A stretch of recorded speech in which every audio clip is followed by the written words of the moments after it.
Tamu morning show. Oh! Young and old warriors! The fort is breached and the wagons are burning. Why doesn't the Prime Minister just say the truth and tell the Indigenous peoples that he doesn't give a about their rights? Free Leonard Peltier. If you want to free Palestine. It's a good day to be Indigenous. KREZ 1680 AM. Sangitamu Turtle Island, welcome to the TRN KREZ 1680 AM morning show. Today is Monday, September 23rd, 2024.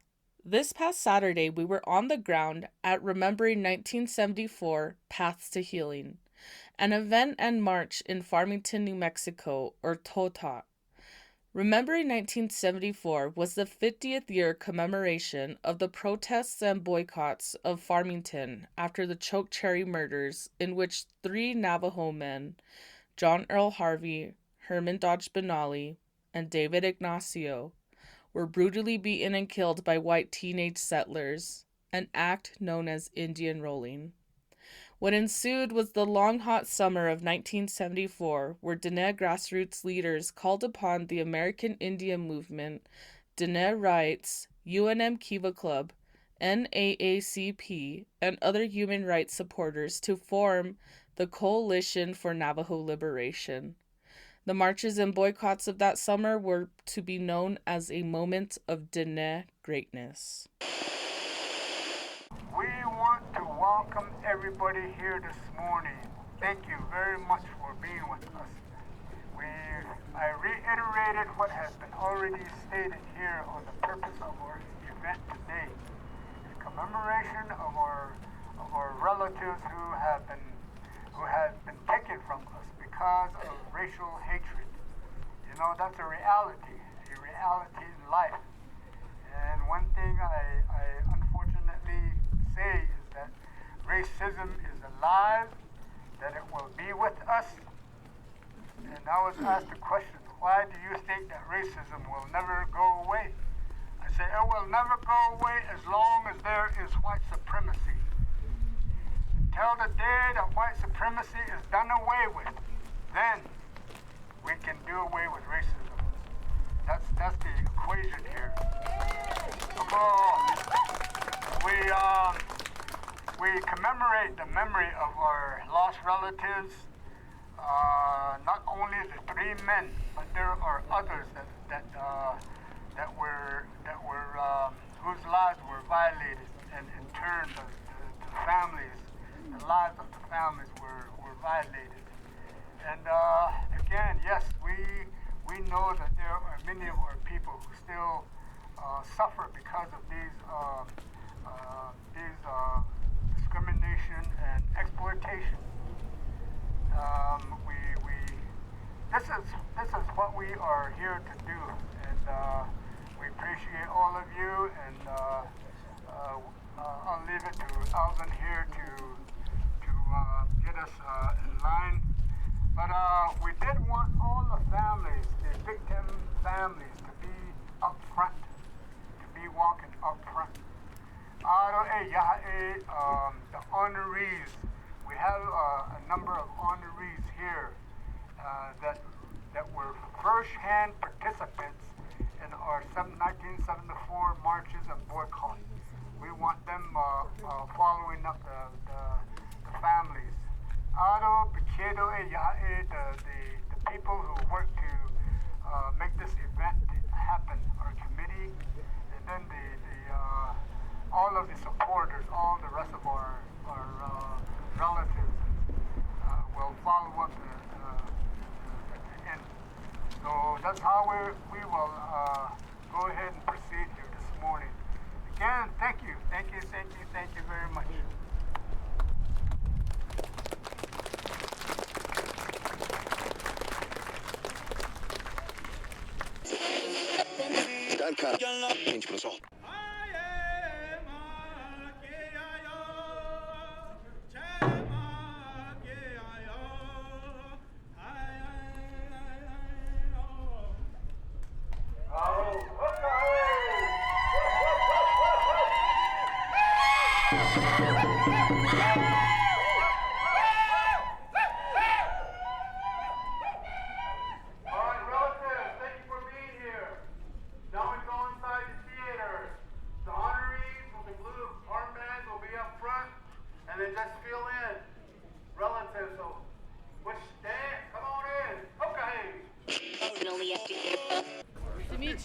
Johnson. Hello. Can you tell our folks on the live stream how the march just went? Well, I mean, this march was like really historic because, you know, something like this hasn't happened. It hardly ever happens here in Farmington. And so to see so many like Diné people honor, you know, Red Power, the legacy of Red Power, and also the injustice that still happens here in a racist border town like Farmington, it's a big deal, and it was a big turnout. It's always amazing to still like be in the presence of elders that have done this work for a long time, and for us that are still young, like to be in the presence of them is such an honor and a privilege. So yeah, I'm excited to see you know, what's next in this theater. So Heck yeah. yep. Thank you, Dee. Yep. Yat She Demetrius Johnson Dashijane Twitchini Nishle Ado Sitnanjini Bashishin Sanjakine Edishachero Twitchini Edishanella Twithlana Denasha Ado Akut Egot Ne Nishle. Okay, question was, man, today was like it was a dream. To be in a room full of powerful Diné activists and elders from that were, you know, marching these streets since the 70s, standing up for our people, being true warriors, and for them to still be around, and for us to still like have access to them is a blessing, and for them to continue to still organize things. I mean, they organized this. No, it's a beautiful thing, and for me as like a 30-year-old young Navajo man, and for me to read these stories, and to hear about, you know, John Redhouse, Chiliazi, all the Diné women that stood here and, I don't know, experienced like the racism that happens in Farmington, and then for them to like share that knowledge with us, to, I don't know, in a way like give us like their blessing, but also just say like this isn't done. The injustice that happens to our people, the liberation of Tota, like all of this like is still like ongoing work, and it's been 50 years. If you could pick a highlight of today, what would the highlight be? I mean, there's like multiple. When we started marching, I mean, I know that, you know, when marches happen here in Farmington, they happen for a reason, and they're very powerful. It's Diné people taking streets that belong to us. This is Diné territory. And, you know, like, we don't get to do that so often. We did it back in 2019 as the Red Nation, but even before then, like, it's just been few and far between since the 70s and the Red Power movement. So taking the streets was one of the highlights, but the other highlight too was when we came to the Tota Theater, to hear the speakers, to hear all these elders that experienced these, I don't know, these brutal, the racism, and to know that, and to bring in the relatives of those that were brutally murdered during the Chokecherry massacres, to see the families, to see the people that were involved. There were people that, you know, like reverends that and priests that had church space that invited, like, you know, local Diné organizers as like a place of refuge. You had obviously like the activists, the family of the activists, even like some of the mothers, the sisters of these people that were murdered. And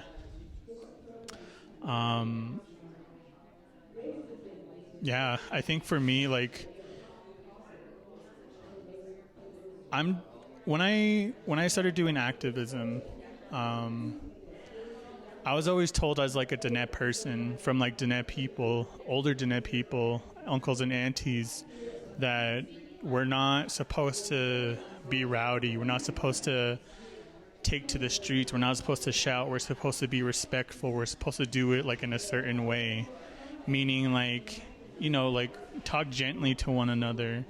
Talk even like not just like to our own people, but to like our oppressors, and to go like, you know, the soft route, but then to have like proof, like people that said no, like fuck that, we didn't do any of that, like we took the streets and we confronted our oppressors and we kind of beat their asses too. And having that energy, like it's the medicine that we need, especially like during this time when liberalism tells us like there's a certain way to like protest and talk to your oppressors, and it's just like, no, like we have like this history, and today listening to that history, I don't know, like I feel like that's like a very powerful like kind of medicine and like a validation to say like, hey, if you want to be treated as like a human being, if you want to take your land back, if you want basic human rights, but also like to fight for our non-human relatives too, to fight for the water, to fight for the land, you're going to actually have to fight for it. And that fight continues here in Farmington. There's still injustice. And yeah, that's like a big thing of what we talked about today. Is there any other thoughts that you have I know I have like my mask off. I had it on most of the day, but I think, you know, it's been a long time since something like this has happened because of COVID. And we lost a lot of our elders today. And like having a space like this finally, I mean, COVID rates are still high, but for our elders to like come together and just talk and hold a space, and there's like a intergenerational like knowledge share that's going on here between like you know, Indigenous activists here, Native activists. It's really important, and I think this was like very timely considering like a whole bunch of things. I mean, we talked about racism in border towns, and we're coming up on the 1-year anniversary of the shooting in Espanola at the city building for the erection of the Juan de Oñate statue that we were a part of. There's a shooting there, and people talk about like, oh, racism isn't prevalent, it doesn't really exist, but you know, people get killed for it. We almost died because of it. And we're also coming up on the 1-year anniversary of the October 7th Al-Aqsa flood operation and the continued genocide of Palestinian people. Racism exists. Settler violence exists. Settler colonialism is alive and well. And if we want to talk about like, you know, saving our world, saving our people, saving the water, saving the land, like it starts with like, you know, the older generations that have been fighting and instilling hope and knowledge to the younger generations, and that's what this was. It's very important. But yeah.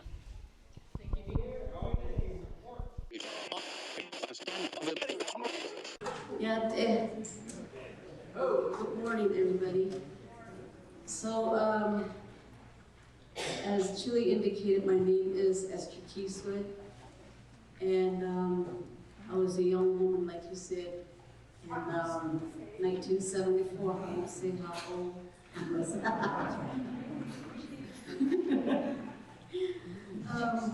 So the first time I ever heard of my uncle was John Earl Harvey, and my cousin Herman Dodge Benally were killed April 20th, 1974 in Cherry Canyon here in Farmington. Their bodies were found the next day, April 21st, 1974 by family. They were out on an outing.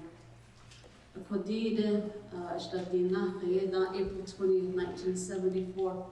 Ita e hashiyash ishmakandat and John Earl Harvey was do because she Herman Dodge nephew isn't there a happy says took Cherry Canyon you see it they scared they dish door you could see in that that's what say and then is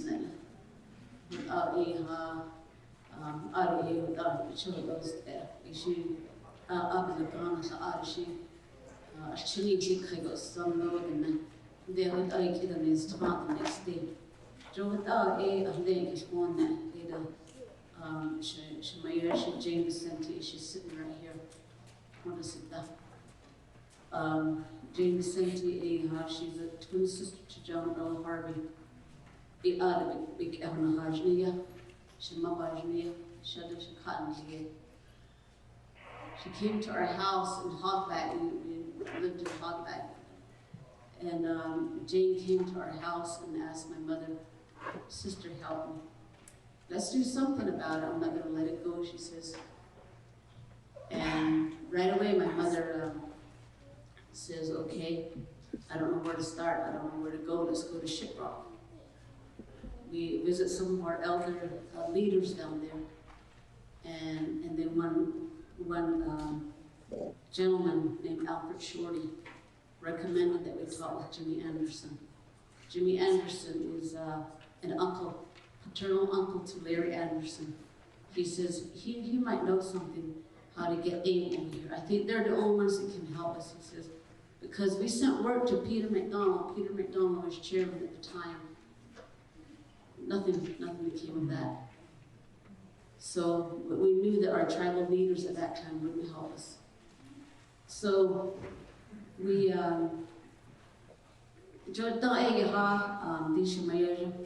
Jane Vicente Hanna Bishi Asa Ko Edi Geha Latin Hania she can't get other things he lahan his ancestors to all the obligation that being need. Halit arole no to ele not ani nezoya his ilwado sashin da idea kilo. Hele ki ka do was no. Junde Alfred Shorty to a yen the banani country na right association which I call. They was better husband than they Jimmy Anderson man ka ebiye. Age not creage, a quite the quidishi, and hate creno. A issue he cut out John Lila. So we got in contact with Jimmy Anderson, and we told him what the situation was. And after a while, he says, "Okay, I'll get in contact with Larry and come back in a couple of days." He told us, so we went back to talk with him, and Larry was there. He's not here today with us.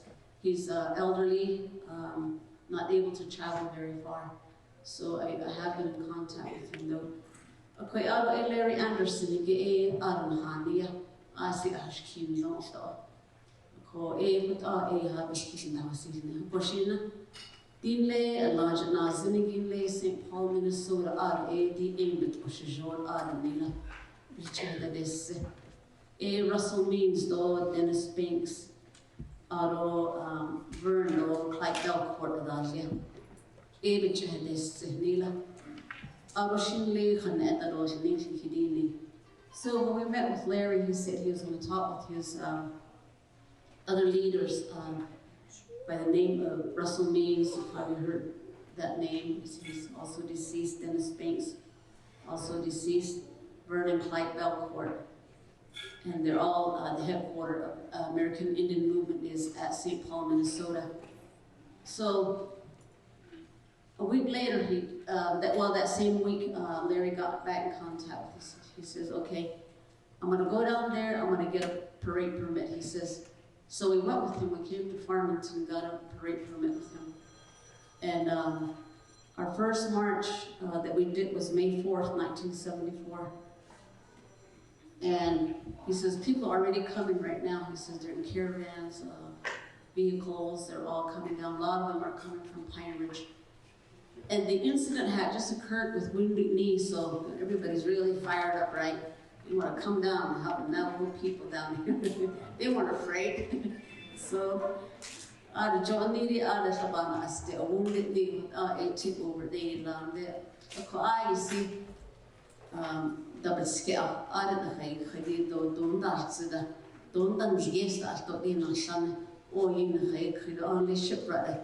But also on the door, I don't think on this door you can. I call the beach cattle, which are Buggy and they in the some of them are also at Fred's house too. I think Tootsie and Kareem were feeding them too over there on these AIM people, AIM boys over there. So,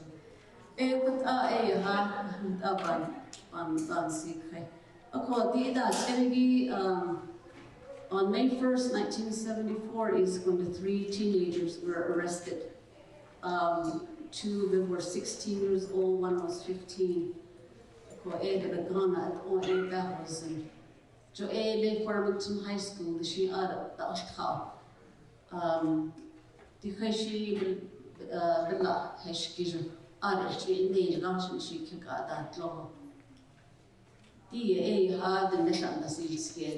the Ebla at Adano.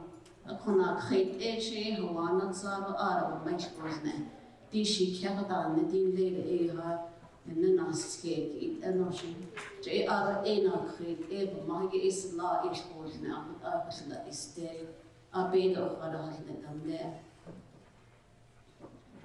May 11th, go Aha was our second march. When you by then. The bit Zilligan has Fred Earl Johnson is one of them. John Redhouse. He's sitting right down here. John Redhouse.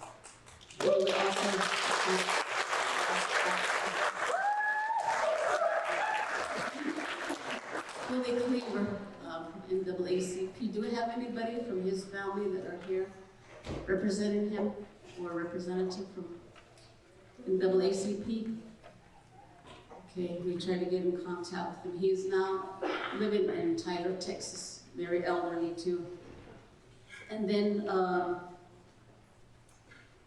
Reverend Henry Burt, son is here, I think.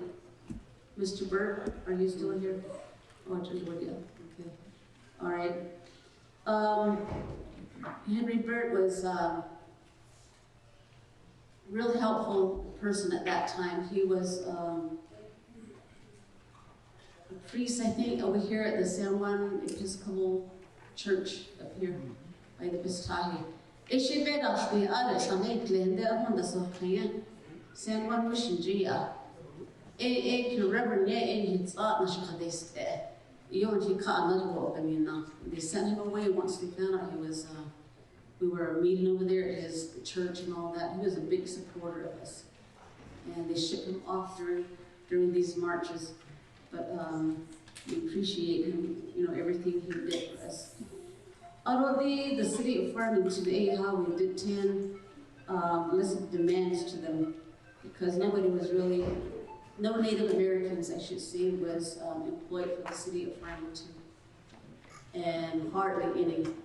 And then there was no Native American on the city council.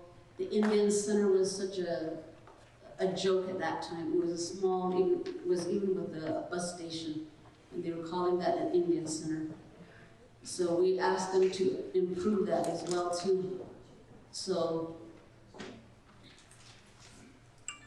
Mr. Burt, this is Henry Burt's son right here. He's here representing his father. So, do I see the Neda city Farmington and Nenda and stuff? They know a mayor Diné in our sauce, which area for the job of the Negi the Handa and Stones. Our Indian centers, oh, Bahat was about CC, the person that's for.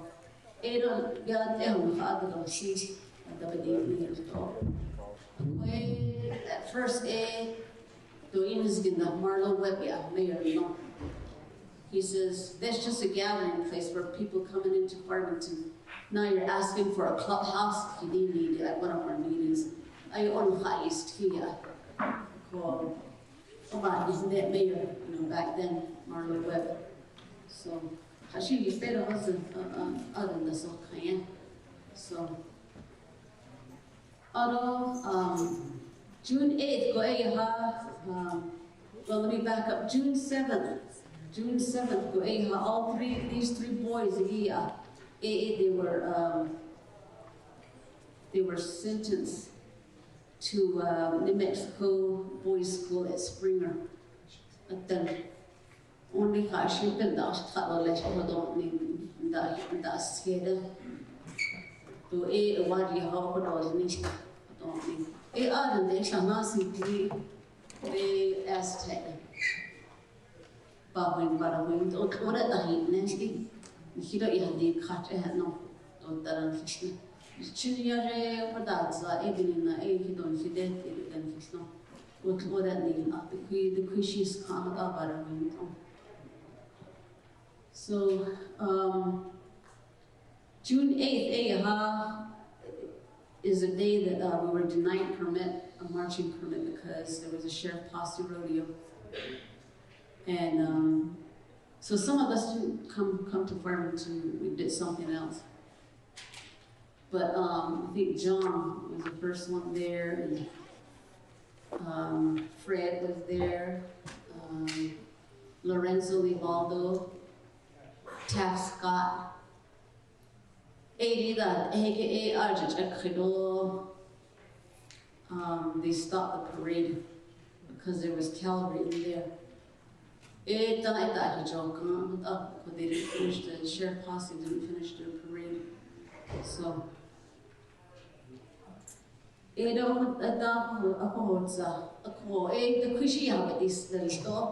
were several arrests from that incident.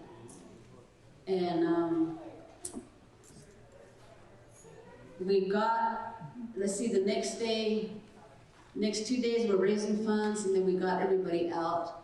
And then I think John is the one who hired Toulouse, James B. Toulouse out of Albuquerque. It's a private law firm called Toulouse, Crable, and Cheney.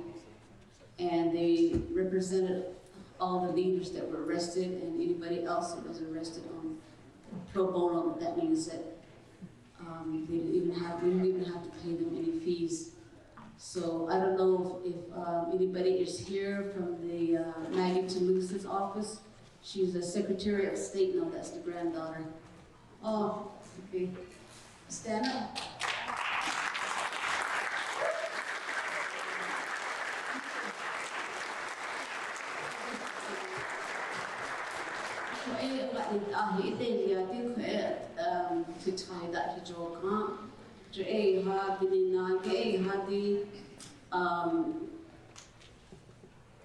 Sheriff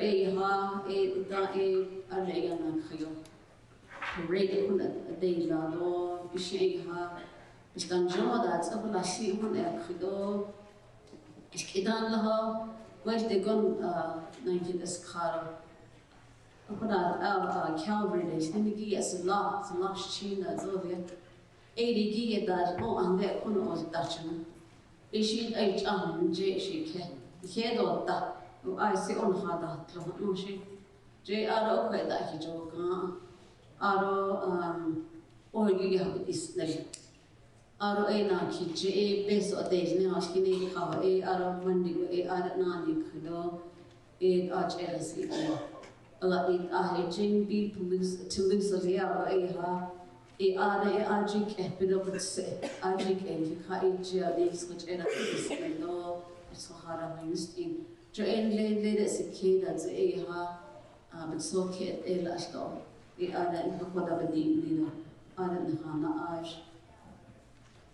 So that's kind of a narrative.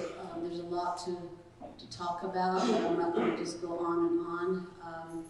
I would like to recognize my Aunt Mary Johnson. Go ahead and stand up.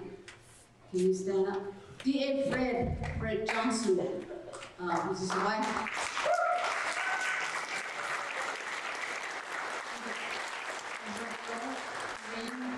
Tootsie, can you guys stand up? Okay.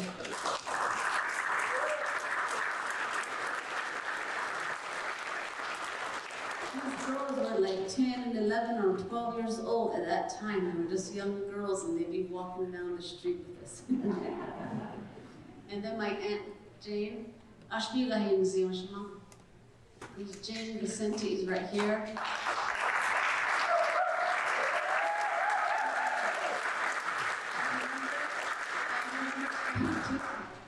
Family members,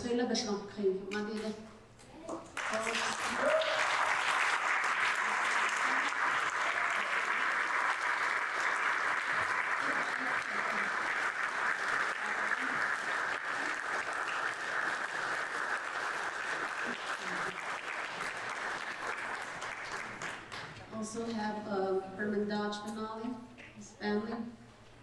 Ben, where are you? Oh, Ben Benally. Oh, he must have went out. Can you go ahead and just stand up?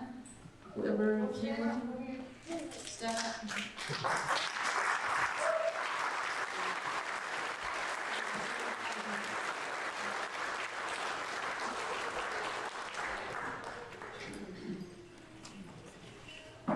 And then I think that'll be the end of my speech right now. I just wanted to have you all recognize it. And then my mother, as I indicated, she was the very person that started this whole, with Jane, they started this whole marches and getting the American Indian movement here.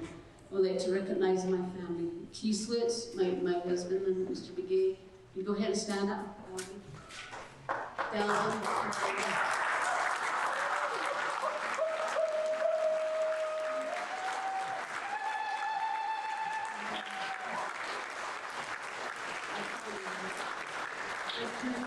Stand up, Bertrand, Aiden, my grandson, Shanalik, Eddie.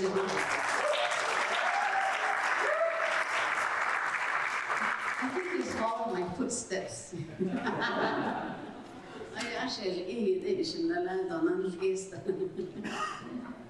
Okay. I believe that's it. I think cover everybody here. Thank you.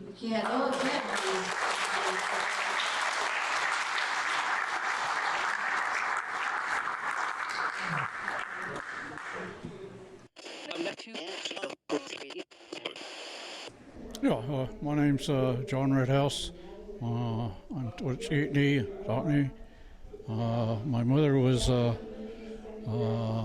half Ute, so I'm a quarter Ute. So I'm Navajo and Ute. And as I said, I was born and raised in Farmington, New Mexico, 1951. Graduated from Farmington High School in 1969. And 1969, I joined the National Indian Youth Council, and they introduced me to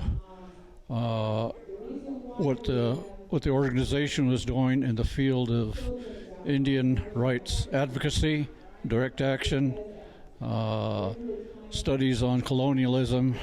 It was a very good introduction to NIYC.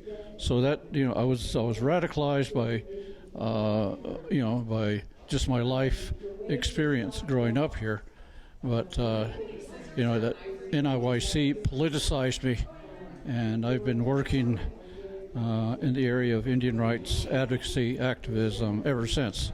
So from 1969 to date, 55 years. That's been my life's work.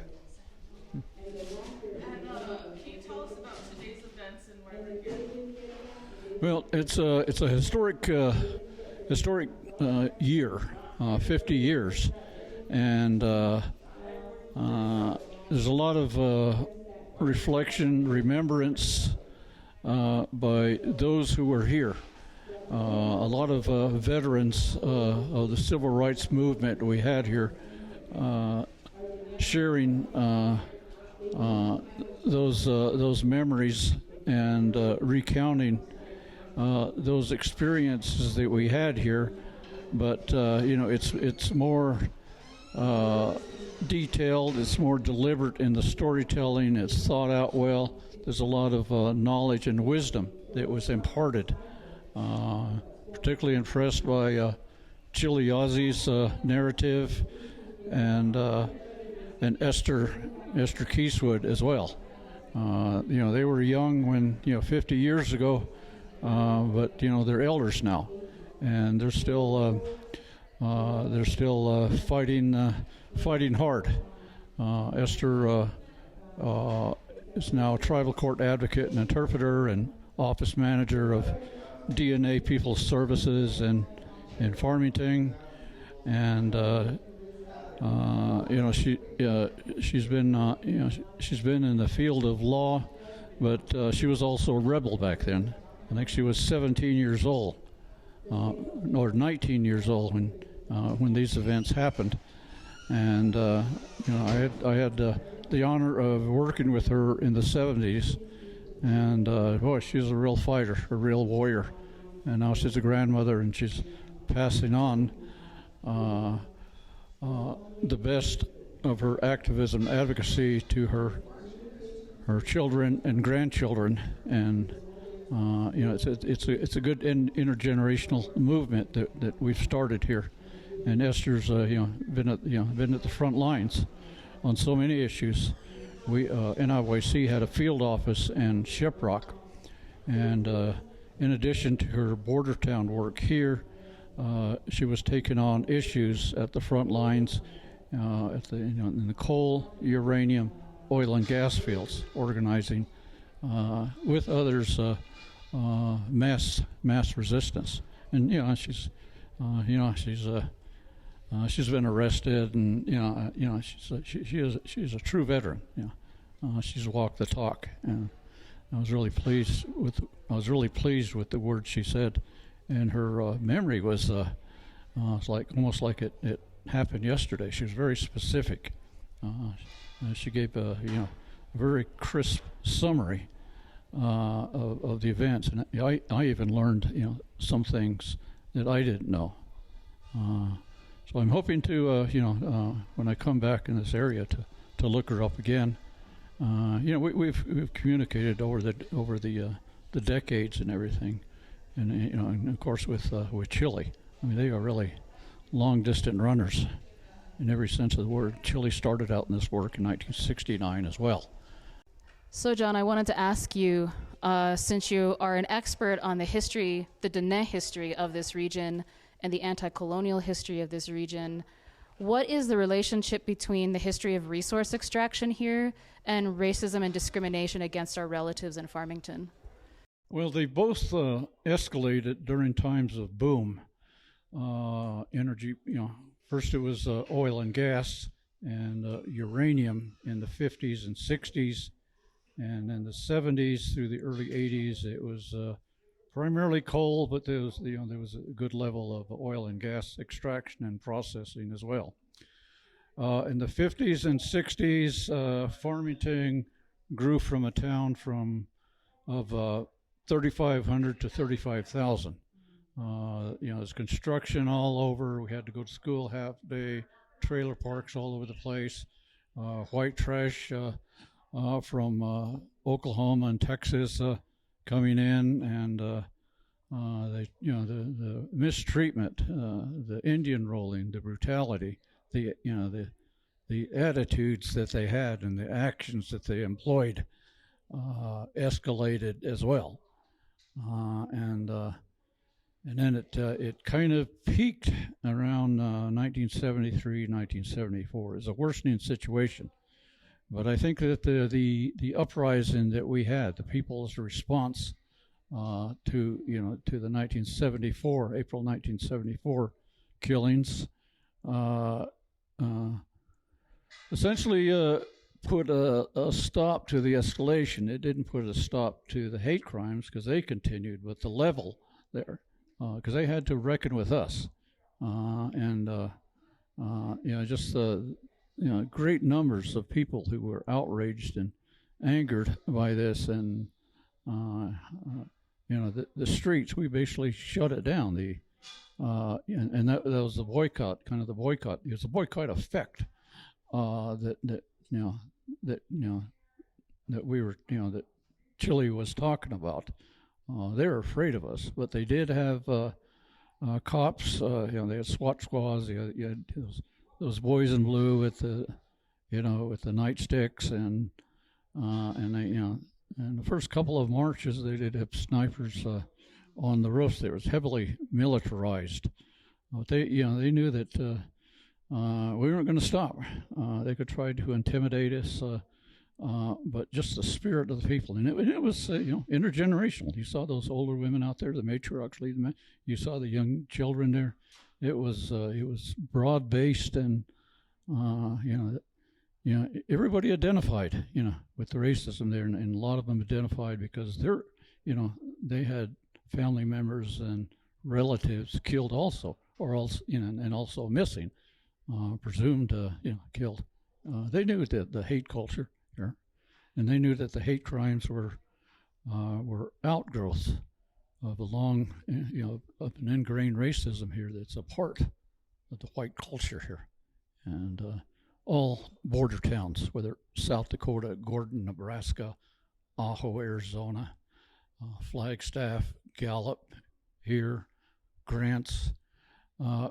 These are like I said, there's no such thing as Indian-friendly border town, and just the fact that they sit on stolen Indian land, and then the land that they steal, they use for fracking and other destructive oil and gas and uranium and coal extraction and processing.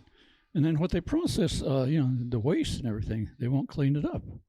So there's no accountability, there's no responsibility really, and so we just, they steal our land, and they do that land to us, and and the toll that it's taking on our people and our culture and our religion and all of that is continuing, and actually worsening because it is continuing. So yeah, definitely the resource extraction, the level was commensurate with, was pretty much commensurate with the level of hate crimes here.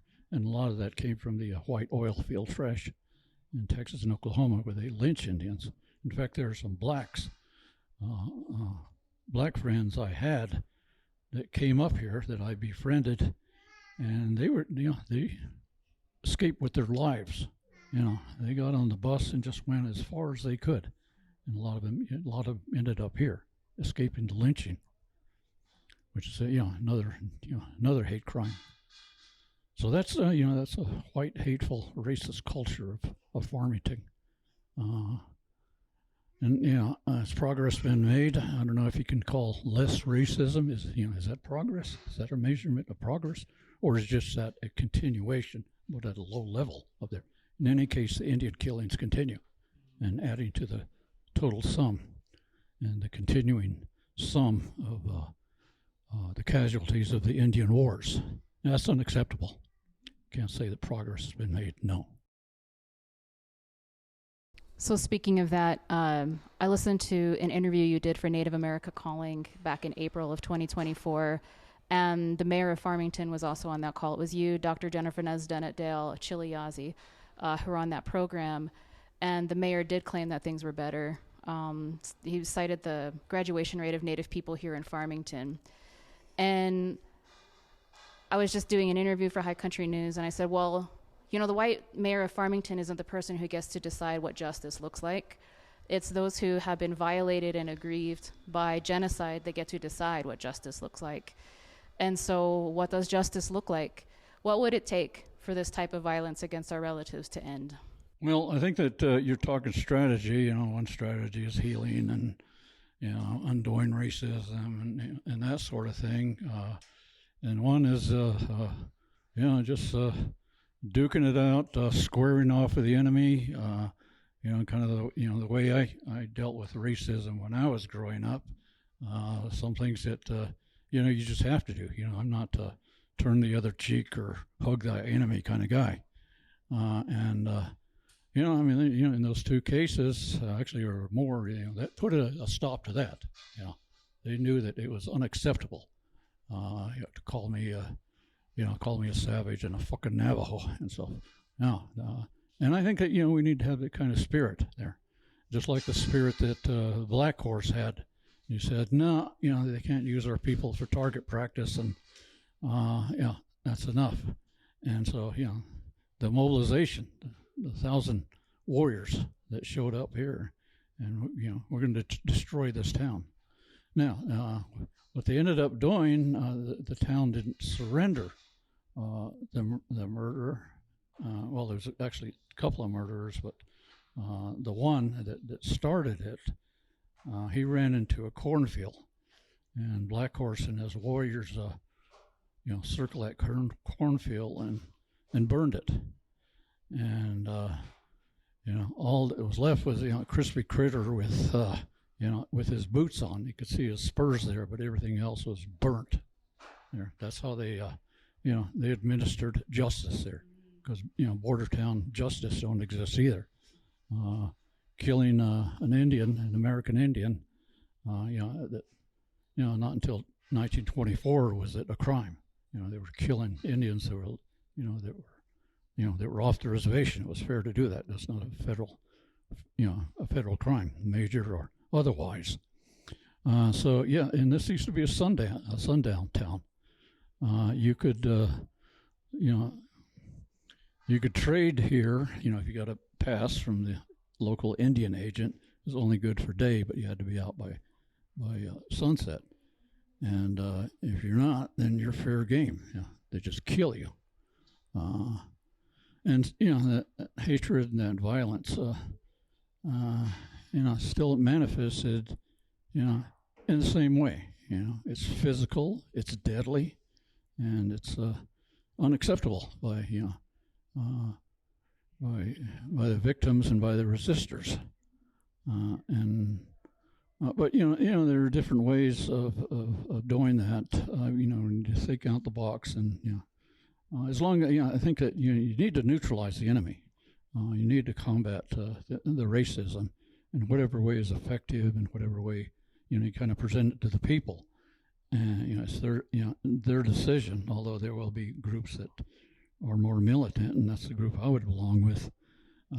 Just take them on. Like what I said, with the killings, if justice isn't forthcoming, like we knew, then there'll be an eye for an eye, a tooth for a tooth, and a life for a life.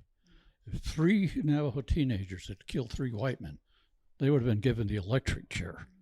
If not lynched first, they wouldn't have been sent to Springer. We know how border town justice works, the double standard to justice. I noticed there are a number of white people left, when I was talking in those terms. They'll never understand, because they've never been, at the receiving end of racism. They would say, "Oh, yeah, I'm not racist. In fact, I'm part Indian myself," or something like that. That's a hell of a response. Totally unacceptable. But duking it out like we did over here. Doing what you have to do. And direct confrontation. That's what Clyde Valacourt was really into, the confrontation, the politics of confrontation. Also in the mean streets of Minnesota, Minneapolis, Franklin Street, the way the cops were there. It's the same thing in Oakland. Sometimes Black Panther Party for self-defense. That's armed self-defense. We got to protect our people. We got to protect our communities. I'm still of that kind of thinking, in favor of that kind of action. I can't really do anything now, physically, but I can talk about what my response over the decades was, and encourage these young warriors, to act the same way, because I drew my inspiration from resistance warriors, Navajo resistance warriors like Black Horse. I'm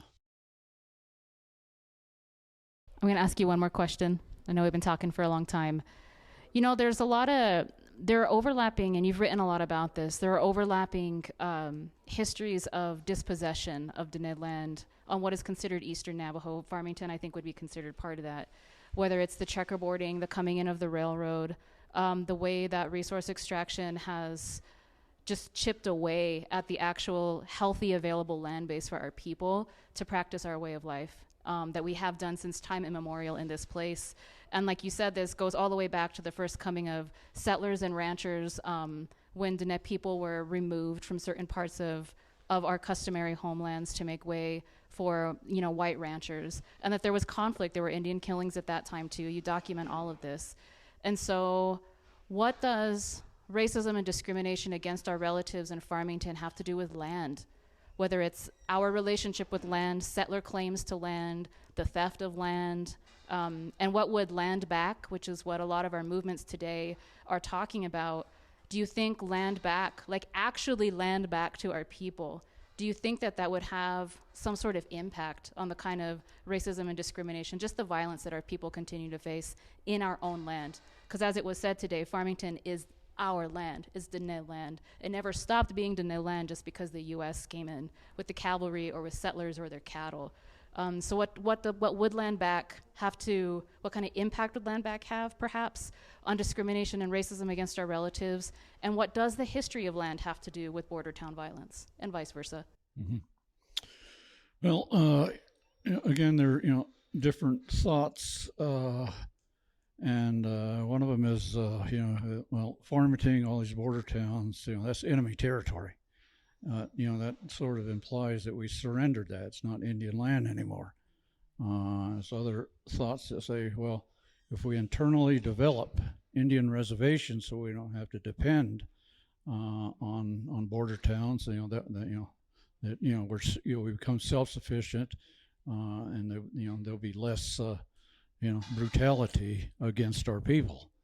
The courts, Congress, the political legal stuff, I think we've already exhausted our domestic remedies there. There's some things we could do at the international level in hooking up with international liberation movements, national liberation movements around, because our situations are similar, and the enemy is much the same as well. And then there are others that say, Farmington should be a Navajo city. I've heard that in Gallup too, Navajo city. That we take it over. We have the numbers, and control the politics and economy, and that kind of thing. There was one CNL leader said 18 years ago that in 20 years, Farmington should be a Navajo city, and it isn't. We have a city councilman on there who was appointed by the mayor, but still, whatever progress we make, there's always evokes a reaction.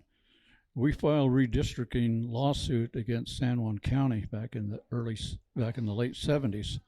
So they redistricted, and there were a couple other violations in the 1965 Voting Act that were corrected as well through litigation, and so we get two of our two Navajo members on, I don't know what they call the border regents or whatever for San Juan College, and the white racists don't like that, and there are death threats against those two. This was in 1982, death threats, and the cowards, were never caught or anything, and there wasn't much, zealous effort to locate who they were. I think the FBI, poked around and stuff, and they end up investigating you. I've done that a couple of times. I point out the hate crimes, and they investigate me, for Christ's sake, and anything to avoid confronting the problem with with the hope of solving it or alleviating conditions. And then Wallace Charlie, he was also elected to San Juan County Commissioner as a result of the redistricting. Some old redneck, from downtown, he must be 80 years old. He went and attacked him. And, it's clear, assault and battery, but, he wasn't prosecuted. So, you have that kind of this ugliness that, that really defines all of our relations with the settler culture. We try to be nice, we try to do things the right, proper way, and it doesn't work. You go to federal Indian law, and, really, dispossession is 9/10 of the law in our case. And land back, I think that, it needs to be prioritized and made part of a agenda along with, just escalating efforts to free Leonard Peltier and, it's just a number of, it never ends, but, we're not going to give up. That land is ours. We still have spiritual title to it and, getting physical title or, physical control, I don't know about ownership, but, if we can, if we can live on the land that we were intended by the Creator, the point of our emergence and migration, settle, we were chosen by the Creator to come here and take care of this land, which we did for centuries after the Anasazis moved out to the middle Rio, to the Rio Grande River Valley. The Navajos lived here for centuries, but they honored those who came before us. And in that sense, it's always been Indian land. And this thing about controversies coming up, this is Navajo land, and saying that to our Pueblo allies on the fracking thing, Anasazis lived here, and then they migrated to, west, Hopi, Zuni, Laguna, Acoma, and then in the Rio Grande Valley. But they weren't moved out like they weren't moved out by Navajos. We didn't come over and invade them or colonize them or relocate. The land was here. It was intended to be that way. So in a sense, it's holy land. So by being chosen by the Creator, for now in this period of history, chosen people, holy land, and that kind of thing. I always thought of writing something on that, but just kind of a thing that I paid some consideration to. Land back, all the occupations in the late 60s and early 70s, Alcatraz and Fort Lewis and Camp Hesperus up here, we're taking control of the land there by occupation, and that land was not part of the United States. It was Indian land, like Wounded Knee, the Liberation. That's Indian land. It's where you can be free. Just like the Pueblo Revolt, for 12 years. That was Pueblo land. There was absolute sovereignty. And that's what we want, and with the Taos Pueblo getting most of their Black Lake back, Blue Lake back, it took 70 years. It was intergenerational. Well, you keep fighting, Same thing with Mount Adams and the Yakima. You keep fighting and you keep fighting. Intergenerational. So, we got to have a long view and big picture kind of thing as we continue the struggle here. So.